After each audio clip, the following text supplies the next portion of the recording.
I am a recently been fired as a battalion chief at the Lake Villa Fire Department. Prior to my 4 years here at Lake Villa, I served as a full-time officer with the Gurney Fire Department for 24 years. I made a tough decision to retire from Gurney and take with me my years of experience as an officer and accept an officer's position with the newly formed full-time Lake Villa Fire Department in hopes of sharing my knowledge and experience with the mostly brand new officers in my home town fire department. While working with Lake Villa Fire Protection District over the last 4 years, I can without hesitation tell you I witnessed some of the most disturbing, hostile workplace actions by the Deputy Chief Adam Becker. Repeated, violent, out-of-control temper tantrums, verbally attacking department personnel with vulgar, threatening language, and intimidation. These actions have been witnessed by employees, officers, the chief, the board members, and even outside visitors. I have never witnessed workplace behavior like this in my 30 years in the fire service by any employee, let alone a deputy chief.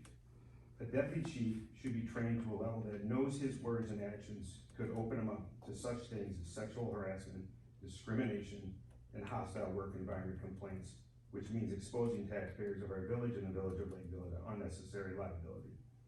During my short time in Lakeville, I tested and I was promoted to battalion chief due to multiple battalion chiefs wanting out of this fire department.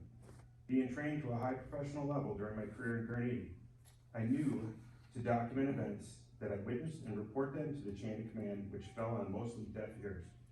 When no credible action was taken and a hostile treatment of employees continued by the chief and the deputy chief, I made the final step of reporting to the Fire District Board of Trustees, specifically Ingrid Skidmore, in hopes that something would be done. Ingrid was initially supportive and concerned, even telling me she has witnessed these outbursts by the deputy chief and said in her own words, it is unacceptable. To my shock and dismay, soon after Trustee Skidmore was told not to talk to me anymore, and a dog and pony show of an investigation was conducted behind the scenes.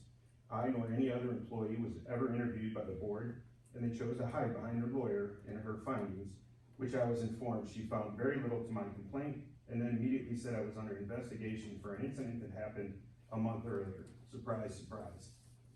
Clear retaliation in my opinion, but I fought the claims in their kangaroo court, made up of the people they had appointed, and I'm sure you can guess they didn't believe the man with 24 years distinguished career in Gurney, but believed a junior firefighter with little experience and a rumored trouble past work history at Antioch Fire. I have just a couple examples that I'm not even gonna get into tonight because they're just vulgar and it's a waste of time. Anybody wants to contact me, I have 15 pages of documentation. In my opinion, the chief, the deputy chief, and the entire board should hang their heads in shame and resign immediately. The employees deserve better, and so do the residents of Lindenhurst and Lake